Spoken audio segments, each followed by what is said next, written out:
Welcome to Cheater Confessions. Let's get started with today's story.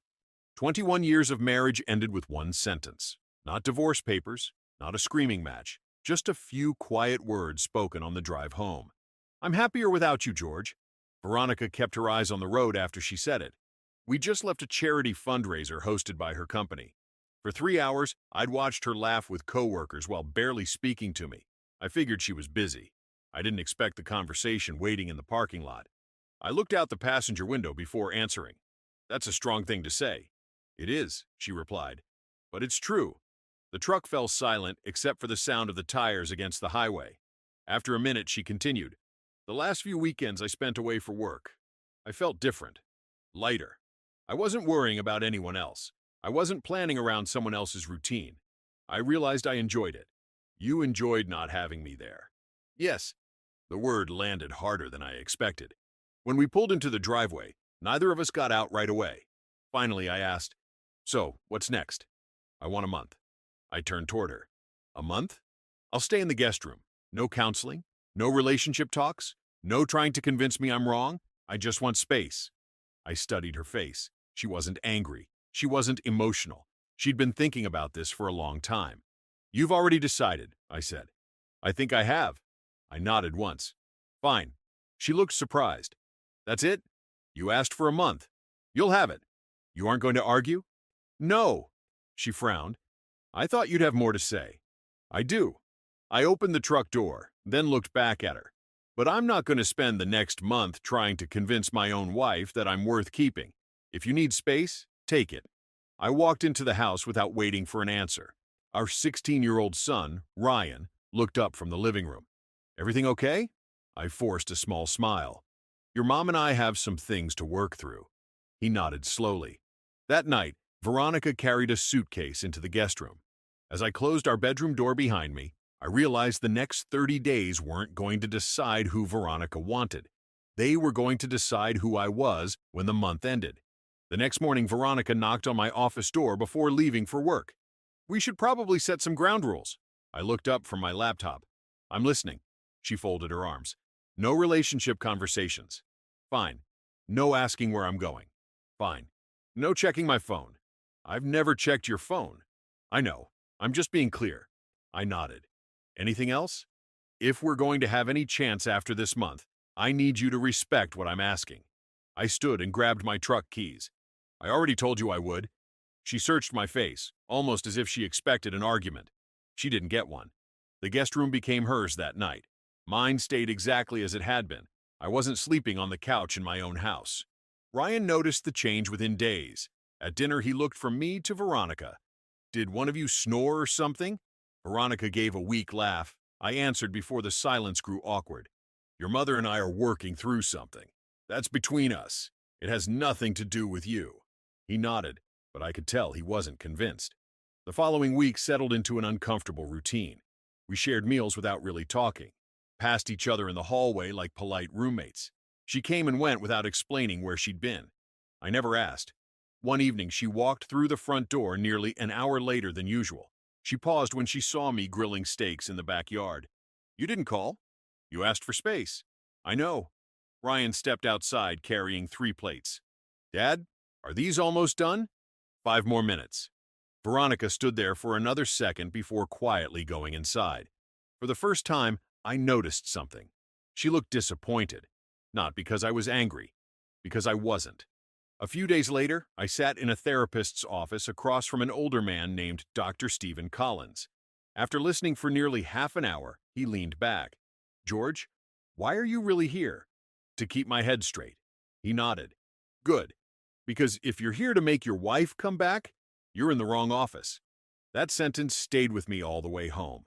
I couldn't control Veronica's decision, but I could control what kind of man I became while she was making it. That evening, instead of sitting in the dark waiting for her to come home, I drove to my old gym and renewed my membership. Walking back into that gym felt strange. I hadn't been there in almost 4 years. The owner looked up from the front desk, smiled, and shook his head. "George, I was starting to think you'd forgotten this place." "I almost did." He handed me a towel. "Well, you're back now." I spent the next hour lifting lighter weights than I used to. My body wasn't where it had been, but that didn't matter. I wasn't trying to impress anyone. I was trying to rebuild discipline. The next Saturday, I drove across town to meet an old friend, Jake Sullivan. We hadn't sat down together in months. He took one look at me and said, "Something happened. You can tell? You've got that look." I told him everything. He listened without interrupting. When I finished, he stirred his coffee and shrugged. "You know what surprises me?" "What?" "That you're still acting like this month is about her." I frowned. "It isn't?"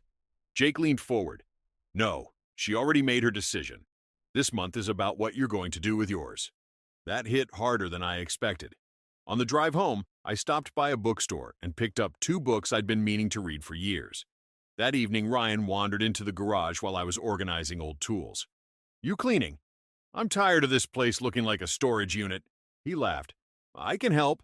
For the next 2 hours, we sorted boxes, threw away junk, and planned a few projects around the house. It was the most we'd talked in weeks. Sunday afternoon, I asked him if he wanted to learn how to grill ribs properly. "I thought you were going to say burgers." "Burgers are easy. Ribs take patience." "I'm in." By dinner, we were both covered in barbecue sauce and laughing because we'd almost burned the first rack. When Veronica came home, she stopped in the kitchen doorway. Ryan held up a plate. "You missed the first batch." I wasn't hungry. "They're actually really good," he said. She looked at me. "You've been busy." "I have." There wasn't any tension in my voice, just a statement. Later that night, I walked past the guest room. The light was still on. As I headed toward my bedroom, I heard Veronica quietly ask from behind the half-open door, "You seem different." I didn't stop walking. "I've just stopped wasting time." I closed my bedroom door behind me. For the first time since she'd asked for a month apart, I slept through the entire night. The third week started with a routine. I woke up at 6, gym before work, breakfast with Ryan whenever our schedules matched, work, then home, where I always found something useful to do instead of sitting around thinking. One evening, I replaced the old fence gate that had been sticking for years. The next day, I finally painted the home office I'd been putting off. Ryan grabbed a paint roller and laughed. "I thought adults were supposed to procrastinate." "Some do." "You don't?" "I used to." He smiled. "Not anymore." Veronica noticed every change. She didn't say much, but I caught her watching me more than once. Not with anger, with curiosity. Friday evening, she walked into the garage while I was putting away my tools. "I didn't know you were fixing the gate." "It needed fixing." "You could have asked me to help." I wiped my hands with a rag. "You've been busy." She stood there for a second. "I guess I have." There was an awkward silence before she quietly walked away. The next Monday, Ryan had a school basketball game. We both showed up. I sat on one side of the bleachers. Veronica sat a few seats away. Ryan scored 12 points, and his team won by 4. After the game, he jogged over, still catching his breath. "You guys coming to dinner?" I looked at Veronica. "You already have plans?" She hesitated. "No." "Then let's go." Dinner was comfortable at first. Ryan carried most of the conversation, talking about school, basketball, and getting his driver's permit next year. Then he excused himself to use the restroom. The moment he disappeared, Veronica looked at me. "You've changed." "I have." "You don't even ask where I've been anymore." "You asked me not to." "I know. But still." I met her eyes. "You wanted space, Veronica. I respected that." She looked down at her glass. "I thought you'd fight me more." I leaned back in my chair. I don't fight for people who are walking away. If someone wants to leave, I hold the door. If they want to stay, they walk back through it themselves. She stared at me for several seconds but didn't answer. When we got home, she stayed in the driveway after getting out of her car. I headed inside with Ryan. As I reached the front door, I glanced back. She was still standing there alone. For the first time since this started, it wasn't me wondering what she was thinking. It was her wondering what had changed in me. The fourth week began quietly. Nothing dramatic happened. That was the strange part. The silence no longer felt heavy to me. It felt normal. I kept going to the gym before work. I met Jake Sullivan every Saturday morning for coffee. Ryan and I started taking evening walks around the neighborhood after dinner, whenever he wasn't busy with school or basketball. Life kept moving. I wasn't waiting for Veronica anymore. One Tuesday afternoon, my phone rang. It was my older brother, Thomas. "You sound better," he said after a few minutes. "I am. I was worried about you." "I know." He paused. "So, What's the plan? There isn't one. You just gonna let her decide everything? I smiled. No. What do you mean? I've accepted that she might leave. Those aren't the same thing. That afternoon, I left work early for an appointment. Not with my therapist, with a family attorney. I wasn't filing for divorce. I simply wanted answers. What happens if she decides to end the marriage? I asked. The attorney explained everything: our house, retirement accounts, finances, and what the process would look like if it came to that. When I stood to leave, he handed me a folder. I hope you never need this. So do I. I put it in my truck and drove home. Preparation wasn't surrender. It was responsibility. That evening, Veronica arrived unusually late. Instead of going inside, she stayed in her car. 5 minutes passed, then 10. By the time 20 minutes had gone by, Ryan looked out the front window. Mom okay? I think she just needs a minute. Eventually, she walked toward the house, moving slower than usual. I was sitting on the back patio with a glass of iced tea watching the sunset. She stepped outside a few minutes later. Mind if I sit? It's your house, too. She sat beside me. Neither of us spoke for a while. Finally, she broke the silence. I had a rough day. I nodded once. I'm listening. She stared into the backyard. I've been blaming you for how unhappy I felt. She swallowed hard. But work is still exhausting. She looked down at her hands. I still feel restless. Another long pause. I don't think you were ever the real problem. I didn't answer. She wasn't finished. I honestly thought this month would prove I was right. She looked at me for the first time. Instead, it proved I was wrong. The sun disappeared behind the trees. For the first time in weeks, I realized the conversation she'd been avoiding had finally begun. Neither of us moved as the last light faded from the backyard. Veronica took a slow breath. I owe you the truth. I stayed quiet. She looked down at the porch floor before speaking again. When I told you I was happier without you, I believed it. I know. I wasn't lying. I know that too. She nodded. But I misunderstood what I was feeling. I waited. I thought our marriage was making me feel trapped. I thought you were the reason everything in my life felt heavy. She gave a small, tired laugh. Then you stopped chasing me. I respected what you asked for. I know. She looked at me. And that's when everything changed. How? I kept expecting you to break. Instead, you got stronger. She shook her head. You spent time with Ryan. You started taking care of yourself. You smiled again. She wiped away a tear before it reached her cheek. And I realized I wasn't watching a man fall apart. I was watching a man I'd stopped appreciating. The porch fell silent again. Finally, she asked the question she'd clearly been carrying for days. George, can we start over? I leaned back in my chair. A month ago, I would have said yes before you finished the sentence. She lowered her eyes. But today? Today it's different. She nodded slowly. I figured it would be. I forgive you, Veronica. She looked up immediately. You do? I do. But forgiveness isn't the same as pretending nothing happened. She didn't interrupt. You asked for a month because you believed life was better without me. Yes. I spent the first few days thinking I had to convince you otherwise. I shook my head. I was wrong. What changed? I realized something. I looked across the yard.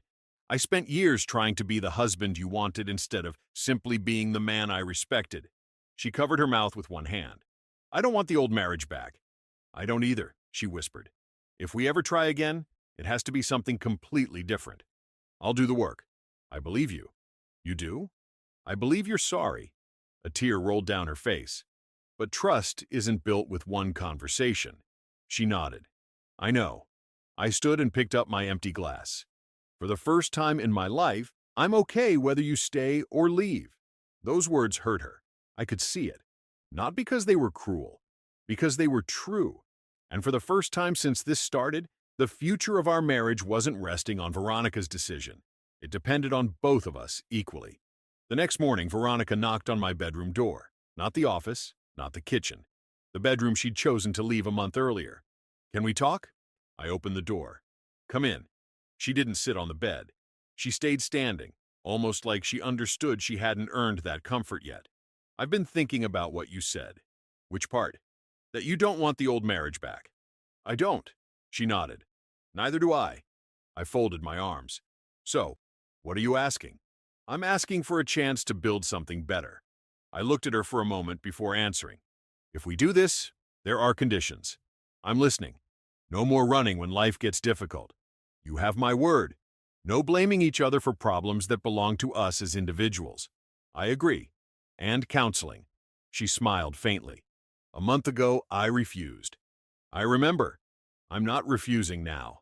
That afternoon, we scheduled our first appointment together. Not because counseling would magically fix 21 years of habits, because we were finally willing to be honest. The changes didn't happen overnight. Some days were awkward. Some conversations were uncomfortable. More than once, the counselor stopped us mid-sentence. "You're trying to win the argument," she said. "Try understanding each other instead."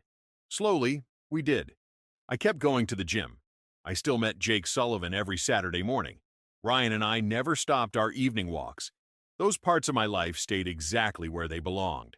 A few weeks later, Ryan looked around the dinner table and smiled. "You know what?" Veronica asked. "You two actually laughed together again." Neither of us answered. We just looked at each other. He wasn't wrong. One Friday evening, Veronica joined me in the garage while I organized my tools. "You've been spending a lot of time out here. It clears my head." She picked up an old wrench and smiled. "I used to think I was competing with your hobbies. And now, I realize they helped make you the man I fell in love with." I chuckled. "Took us long enough to figure that out." She stepped closer. "I'm glad you didn't spend that month chasing me." I raised an eyebrow. "You are?" "If you had," she smiled sadly, "I probably never would have realized what I was about to lose." For the first time in a long time, neither of us was trying to control the other. We were simply choosing each other again. 6 months later, our marriage looked nothing like it had before. That was exactly why it worked.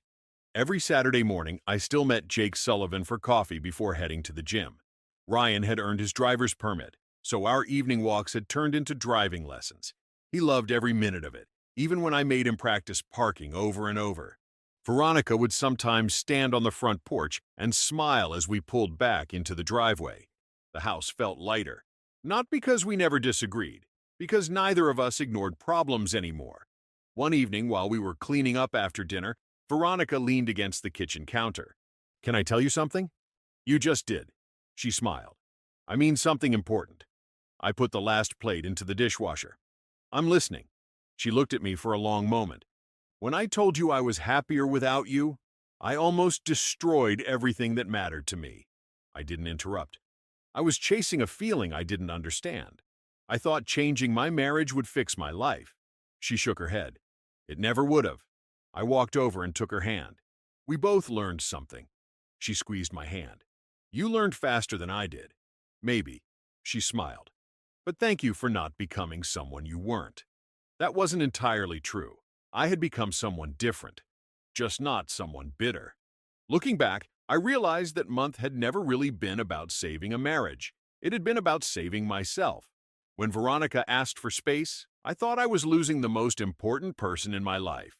Instead, I found the man I'd slowly forgotten over 21 years of putting everyone else first. The best part was that I didn't become stronger to win Veronica back. I became stronger because I refused to live without self-respect. Ironically, that was the very thing that brought her back. People think the greatest victory is hearing someone say they were wrong. It isn't. The greatest victory is reaching a point where your happiness no longer depends on hearing those words. Veronica once told me she was happier without me. A month later, she changed her mind. By then, I had already changed mine about something far more important. I would never lose myself again. Thank you for watching.